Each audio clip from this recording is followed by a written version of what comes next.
नमस्कार, बाजार अगले हफ्ते में आप सभी का स्वागत है। मैं हूं स्वाति रायना। बताएंगे शो में आज का पूरा एक्शन, साथ ही अगले हफ्ते के लिए क्या हो आपकी शहरों में शानदार कमाई के मौके।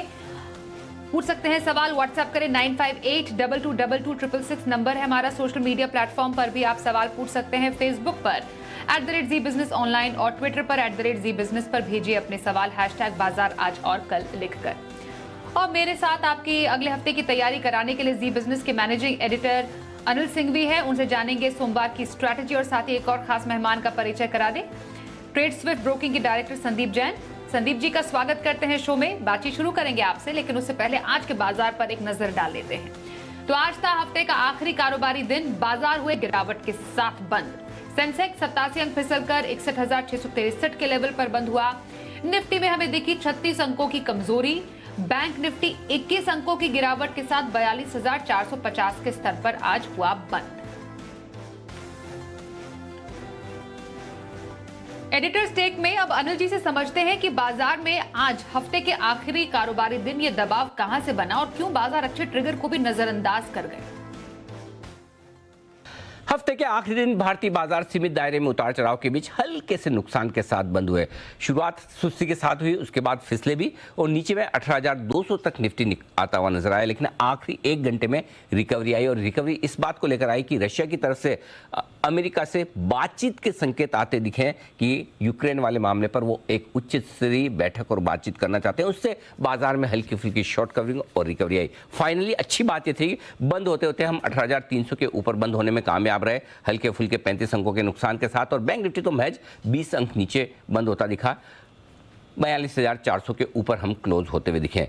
हालांकि ब्रॉडर मार्केट में बिकवाली का माहौल था, ज़्यादातर सेक्टर लाल निशान में थे। तो लगातार तीसरा दिन ऐसा था जहां सीरियस प्रॉफिट बुकिंग आती दिखी और दिन भर बाजार का मूड थोड़ा ठंडा, थोड़ा कमजोरी भरा रहा। क्लोजिंग उतनी खराब नहीं थी, ये राहत की बात है। वैसे एक अच्छी बात है कि लगातार 5 दिनों से निफ्टी 18,300 के ऊपर बंद हो रहा है, बैंक निफ्टी 42,000 के ऊपर। तो तकनीकी तौर पर तो बाजार मजबूत है, लेकिन ब्रॉडर मार्केट में थोड़ी प्रॉफिट बुकिंग का माहौल जरूर रहा हफ्ते के आखिरी दिन। चलिए अब बढ़ते हैं हमारे आज के एक्सपर्ट की ओर।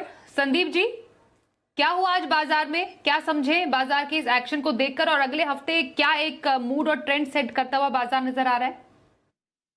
देखिए, मार्केट्स में एक चीज तो अच्छी है कि कमजोरी भी रहे दिन भर में, मगर लास्ट में बंद होते होते मार्केट मजबूत बंद हुए और आज भी अच्छा हुआ। जैसा कि अभी अनिल जी ने कहा कि एक प्रॉफिट बुकिंग और फिर भी 18,300 के ऊपर मार्केट बंद होने में सक्षम रहा। तो मुझे ऐसा लगता है कि ग्लोबल क्यूज को देखे मार्केट रेस्पेक्ट तो दे रहा है, बट कहीं ना कहीं हमारे यहाँ पे कल एक कटान का प्रेशर था, वीकली कटान, और फिर आगे भी अब सेटलमेंट वीक के अंदर जा रहे हैं। So let's see how it goes like. But मुझे ऐसा लगता है कि बिल्कुल बाय ऑन डिप्स की रणनीति अपनानी चाहिए। अभी भी mid cap small cap under perform कर रहे हैं, वहां पे माहौल बना नहीं। और बैंक निफ्टी बहुत अच्छी स्ट्रेंथ दिखा रहा है और कई बड़े स्टॉक्स, इवन अब पीएसयू स्टॉक्स पे तो मैं काफी बुलिश काफी दिनों से था ही, और अभी भी लगता है कि एसबीआई और पीएनबी, बीओबी ये सब वापस से परफॉर्म करेंगे। और कैश मार्केट वाले भी जो पीएसयू स्टॉक्स है वो अभी भी इतने चलने के बाद 50-50, 60-60% चलने के बाद भी वहां पे स्टीम बाकी है, क्योंकि वो ऊपर के लेवल से और प्री कोविड लेवल से, और जब उनके हाईज लाइफ टाइम हाईज देखे वहां से अभी भी बहुत नीचे है। तो इसलिए ये नहीं देखना चाहिए कि नीचे से कहां ऊपर आ रहे हैं लोग अभी रिसेंट टाइम्स में,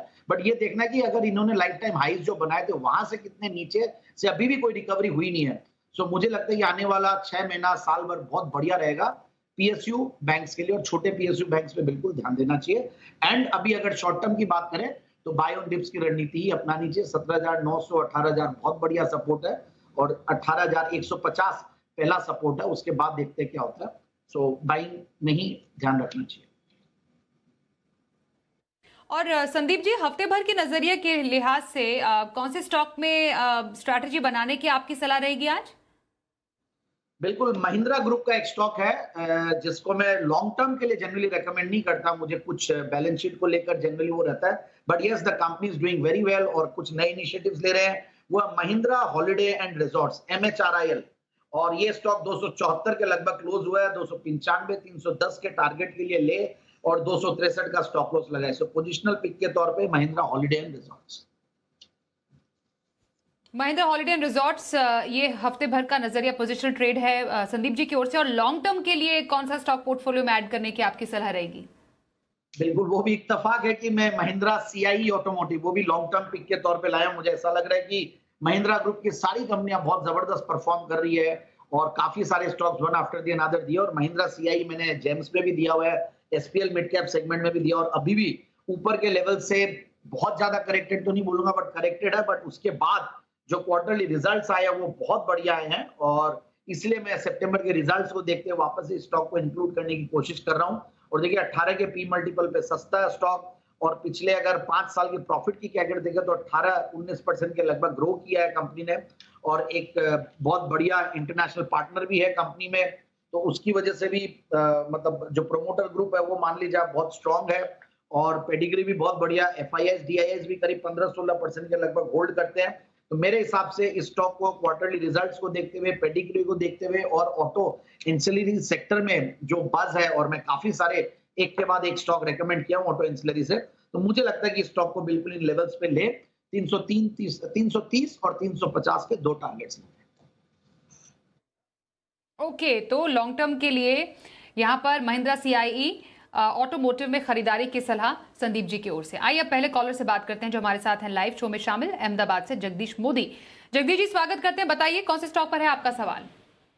मेरे पास आईआरसीटीसी है, पिछले 1 साल से मेरे पास है, होल्ड किया हुआ है मैंने, 70 क्वांटिटी है और वो है 780 की प्राइस पे लिया हुआ है, तो मुझे क्या करना होगा आगे? 780 का इनकी खरीद 718 पे आईआरसीटीसी क्लोज हुआ, कुछ नुकसान पर भी है अभी ये। क्या आईआरसीटीसी में क्या स्ट्रैटेजी रख सकते हैं अभी ये इस लेवल्स पे? देखिए very frankly I am not the right person and the best person to comment on IRCTC में हमेशा से पॉजिटिव मेरी राय नहीं रही है। ये ऊपर भी था, स्टॉक बहुत ऊपर गया था, तभी भी मैंने नेगेटिव राय दी थी और अभी भी इन लेवल्स पे मेरी पॉजिटिव राय नहीं है क्योंकि मुझे फंडामेंटली ये स्टॉक महंगा लगता है और पीएसयू स्टॉक्स में एक हमेशा तलवार लटकी हुई रहती है कि कोई भी एक्स्ट्राऑर्डिनरी कोई स्टॉक चलता है तो वहां पे ओएफएस का अनाउंसमेंट आता है तो एक वो स्पॉइल स्पोर्ट नहीं बोलूंगा, देखिए सरकार को भी करना ही होता है, तो कहीं ना कहीं वो वापस से नीचे आने का रहता है और प्लस अभी तो मोनोपोलिस्टिक सिचुएशन है, बट कभी भी कुछ भी अगर प्राइवेटाइजेशन होता है उनके सेगमेंट में तो वो रहेगा। बाकी ये है कि क्वार्टरली रिजल्ट्स अच्छे थे और डाउनसाइड की मुझे नहीं लगता कि बहुत ज्यादा गुंजाइश है, यहाँ से 650-700 एक अच्छा रेंज है जहां पे सपोर्ट लेगा स्टॉक, तो बिल्कुल घबराना नहीं है। मेरे हिसाब से इनके लेवल्स भी आएंगे, तो मैं मेरी तरफ से फ्रेश खरीदारी की राय नहीं है, but as a this analyst मैं उनको ये एनालिसिस दूंगा कि इसको होल्ड करे, बिना बात के एवरेजिंग नहीं करे नीचे के लेवल्स पे। मुझे लगता है कहीं ना कहीं ये ऊपर बाउंस करेगा, ऐसा कुछ भी नहीं, क्योंकि एफएनओ में और बहुत ज्यादा मोमेंटम है स्टॉक में और बहुत बड़े बड़े मूव्स देने के लिए जाना जाता है, so I feel it's a hold. Hold IRCTC में सलाह संदीप जी की ओर से। बेंगलुरु से अतुल सिंह हमारे साथ है। अतुल जी स्वागत करते हैं, बताइए आपके पास कौन सा स्टॉक है? मैडम मेरे पास बनारस स्पिनिंग मिल्स का स्टॉक है, 700 क्वांटिटी है at the rate of 55। Okay, कब तक होल्ड कर सकते हैं? लॉन्ग टर्म के लिए होल्ड कर। लॉन्ग टर्म के लिए बनारी अमन स्पिनिंग मिल्स कैसा लग रहा है आपको संदीप जी?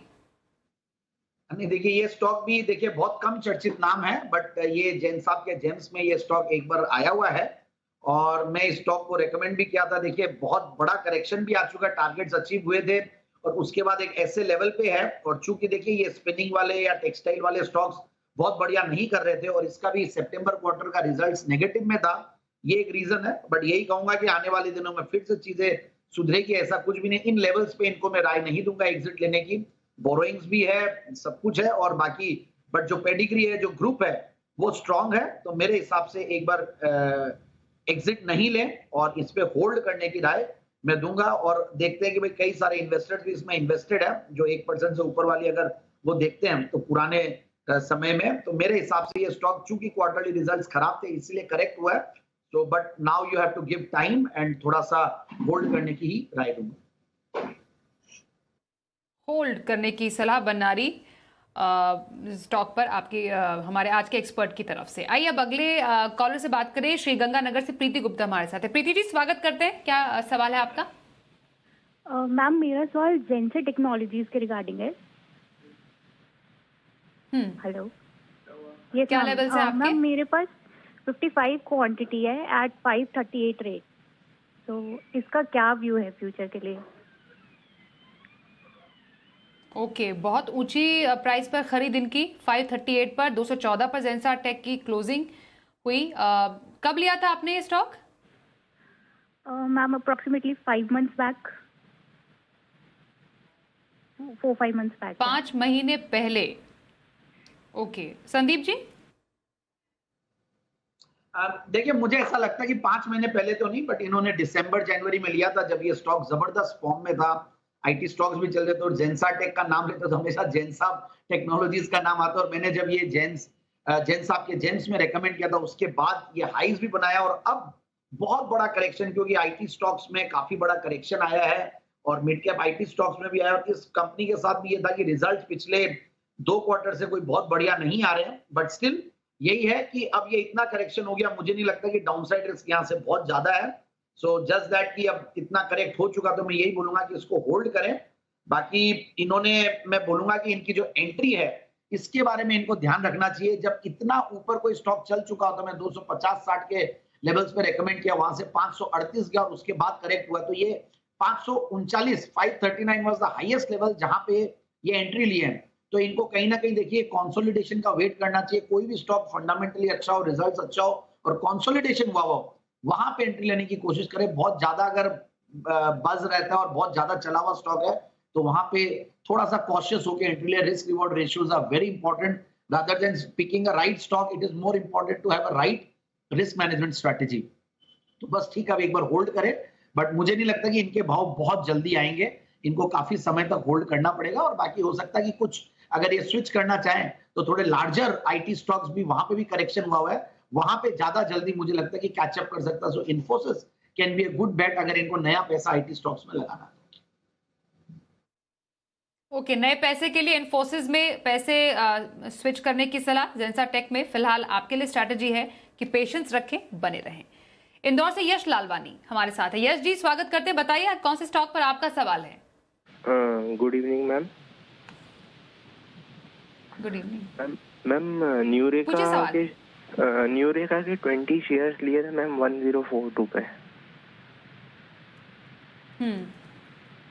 तो मैम क्या करना चाहिए? कब तक होल्ड कर सकते हैं? मैम होल्ड तो कर लेंगे, कोई दिक्कत नहीं है। बसीन साहब ने अब कॉल दी थी, तो अब इंतजार करेंगे बिल्कुल।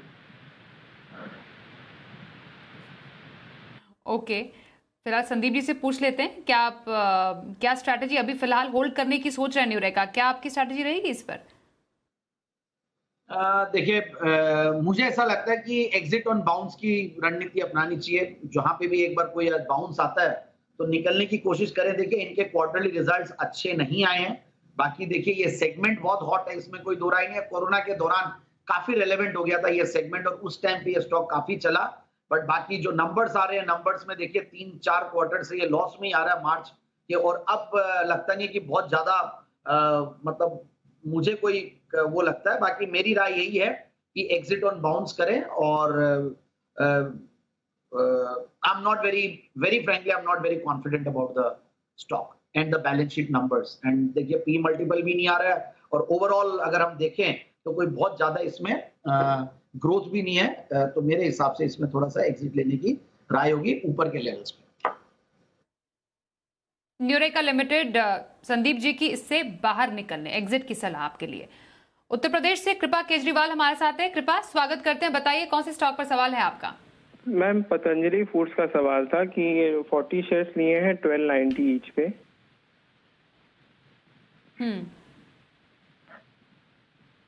ओके, कब तक होल्ड करेंगे? मैम, लिया तो 4 to 6 मंथ शॉर्ट टर्म के लिए था। ठीक है, 4 से 6 महीने के लिए पतंजलि फूड कैसा लग रहा है आपको संदीप जी? देखिए, अगेन ये भी ऊपर के लेवल्स पे एंट्री लिए हैं, बट ठीक है, एक बार करेक्शन के बाद मुझे लगता है कि अब कहीं ना कहीं सपोर्ट लेगा। बाकी देखिए, ये भी कंपनी एक अलग ही तरीके की एक परफॉर्मेंस दिखाई है और काफी सारी बज भी है, काफी सारे कॉर्पोरेट एक्शन भी आने वाले दिनों में है। काफी हॉट स्टॉक में तो यही बोलूंगा एफएमसीजी सेगमेंट में। बाकी क्वार्टरली रिजल्ट्स अच्छे नहीं थे, नंबर्स में नहीं दिखाई दिया वेरी फ्रैंकली। तो मेरी यही राय रहेगी कि ये होल्ड करें, बाकी थोड़ा समय देना पड़ेगा। And at the same time मैं बहुत कॉन्फिडेंटली भी मैं कोई स्ट्रेटेजी नहीं बता पा रहा, क्योंकि ये बहुत ज्यादा कॉम्पिटिटिव सेगमेंट है और यहाँ पे ये कंपनी अच्छा कर रही है, इसमें कोई दो राय नहीं है, और आगे के प्लान्स भी हम टीवी पे ही सुनते हैं स्वामी रामदेव जी को किस तरीके से उन्होंने अपने प्लान्स को भी बताया। So hold the stock and fresh कोई एवरेजिंग नहीं करे, ऊपर के लेवल्स आ सकते हैं। ऐसा कुछ भी नहीं कि इनको कोई बहुत बड़ा लॉस भी हो रहा, 1290 से 1214 या 1227 के लेवल्स है, तो घबराना नहीं चाहिए। ओके, तो पतंजलि फूड होल्ड करके चलें, संदीप जी आपको राय दे रहे हैं। पंजाब से सुखजिंदर सिंह हमारे साथ है। सुखजिंदर जी स्वागत करते हैं, बताइए आपका कौन से स्टॉक पर सवाल है। नमस्कार मैम। मैम मेरा सवाल ये है कि मैंने आयशर मोटर में 20 शेयर लिए थे 3,660 रुपए के हिसाब से, तो मैम उसमें मैं बना रहा हूँ, एवरेज करूँ या फिर मैम कोई स्टॉप लॉस लगाऊं? ओके, क्या स्ट्रैटेजी रख सकते हैं? आज तो काफी गिरावट के साथ बंद हुआ है ये स्टॉक। हाँ बिल्कुल, सारे ही ऑटो स्टॉक्स काफी हॉट थे पिछले कुछ दिनों से, बहुत बड़े आउट परफॉर्मर भी रहे हैं, और ऑटो इंडेक्स को आप देखें तो पूरे निफ्टी को एक तरीके से आउटस्मार्ट किया है, और लाजमी भी था जिस तरीके से डिमांड है अभी इंडियन इकोनॉमी में, और आइशर मोटर्स में भी देखिए गजब का इनफैक्ट इनका भी नंबर्स रहे हैं, गजब के फंडामेंटल्स हैं, और पिछला क्वार्टर के रिजल्ट भी बहुत अच्छे थे। सो ओवरऑल मुझे लगता है कि एक देखिए ऊपर के लेवल से प्रॉफिट बुकिंग आई है, बट कहीं घबराना नहीं है। मेरे हिसाब से स्टॉक को होल्ड करें, और हो सकता है कि नीचे आने पे एक बार 3200 3250 का लेवल है जहां पे सपोर्ट लेगा, बट ओवरऑल मुझे लगता है कि ये स्टॉक में बहुत दम है, और I am very bullish on the auto sector as a whole. Though कुछ दिनों से करेक्शन जरूर आया है, but it can be an opportunity to accumulate the stocks at the lower levels. सोमवार के बाजार पर क्या रहे खास स्ट्रैटेजी और बाजार के लिए अहम संकेत, समझते हैं अनिल जी से। भारतीय बाजारों के बंद होने के वक्त डाउ फ्यूचर्स लगभग 50-60 अंक ऊपर ट्रेड करते हुए दिख रहे थे। रशिया यूक्रेन मामले में जो डेवलपमेंट हुए उससे थोड़ा सा मूड माहौल पॉजिटिव होने की उम्मीद की जा रही है। देखते हैं आज रात अमेरिका में किस तरह का ट्रेडिंग सेशन होता है, और सोमवार सुबह हम डाउ फ्यूचर्स पर नजर रखेंगे। लोकल फंड्स और एफआईज दोनों की तरफ से हल्की फुल्की खरीदारी के आंकड़े आ रहे हैं, तो वो आंकड़े सपोर्ट करते हुए दिखेंगे। डॉलर इंडेक्स और कच्चा तेल दो और ट्रिगर है अगले हफ्ते के लिए। अगले हफ्ते आपको मंथली एक्सपायरी भी मिलेगी, और उससे पहले बाजार एकदम हल्के हैं, तो जो सपोर्ट बाजार लेगा वो लेगा एक 18,125 से 18,200 की रेंज में, और ऊपरी स्तरों पर 18,400 18,450 रुकावट का काम करेगा निफ्टी पर। बैंक निफ्टी का जहां तक सवाल है 42,075 42,150 ये रहेगा मजबूत सपोर्ट सोमवार के लिए भी और अगले हफ्ते के लिए भी, और उसके ऊपर 42,550 से 42,625 की रेंज है जो हल्की फुल्की रुकावट है बैंक निफ्टी के लिए। जो संकेत है वो न्यूज़ फ्लो पर डिपेंड करता है कि किस तरह से अमेरिकी बाजार रशिया यूक्रेन मामले में समझौते की उम्मीद को पॉजिटिवली लेते हैं, और साथ ही साथ किस तरह के स्टेटमेंट और आपको आते हुए दिखते हैं। बाकी ज़्यादातर ट्रिगर्स सुस्ती और रेंज बाउंड ट्रेड की तरफ इशारा कर रहे हैं, लेकिन कोई न कोई अच्छी खबर का इंतजार है बाजार को नया और बड़ा मूव बनाने के पहले। चलिए अब ऑप्शन स्ट्रैटेजी सोमवार के लिए जरा जान लेते हैं। हमारे साथ हैं मोतीलाल ओसवाल के चंदन तापड़िया। चंदन जी बहुत स्वागत करते हैं, बताइए सोमवार को। जी नमस्कार। देखिए बाजार में शुरुआती डिप आया, बट पिछले लास्ट घंटे में अंतिम घंटे में जो रिकवरी हुई है वो रिमार्केबल है। हालांकि बाजार दायरे में फंसा है जहां पे मेजर ट्रेंड पॉजिटिव है, बट वोलेटिलिटी कम है, कोल्ड राइटिंग ज्यादा है, इसलिए ऊपर में जा नहीं रहा है। बट ओवरऑल हमारा यही मानना है बाय ऑन डिक्लाइन की रणनीति यहाँ पे रहेगी, और ऐसे में काफी स्टॉक स्पेसिफिक काम करना पड़ेगा।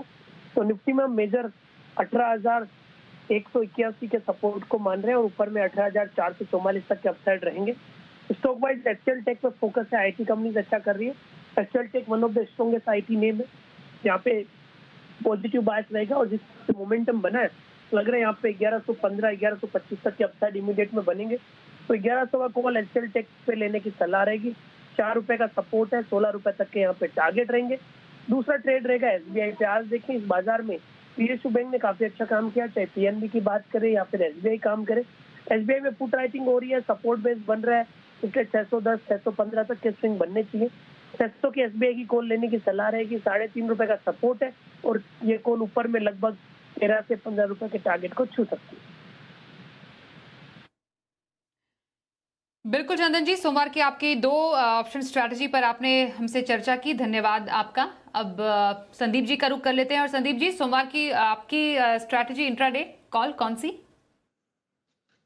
बिल्कुल, आज एफएमसीजी स्टॉक्स क्लोजिंग के दौरान बढ़िया लग रहे थे, इवन एचयूएल था या कोलगेट पामोलिव था, सो कॉलगेट पामोलिव को मैं लाया हूं और 1583 पे बंद हुआ है, 1625 1640 के टारगेट, 1570 का स्टॉप लॉस। सो इंट्राडे एफएनओ पिक के तौर पे Colgate Palmolive. Colgate Palmolive intraday की पिक पसंद संदीप जी की। बहुत धन्यवाद करेंगे संदीप जी आपका हमारे साथ आज के शो में शामिल होने के लिए। बाजार अगले हफ्ते में बस इतना ही, रुकते हैं एक ब्रेक के लिए, बने रहिए हमारे साथ, देखते रहिए जी बिजनेस।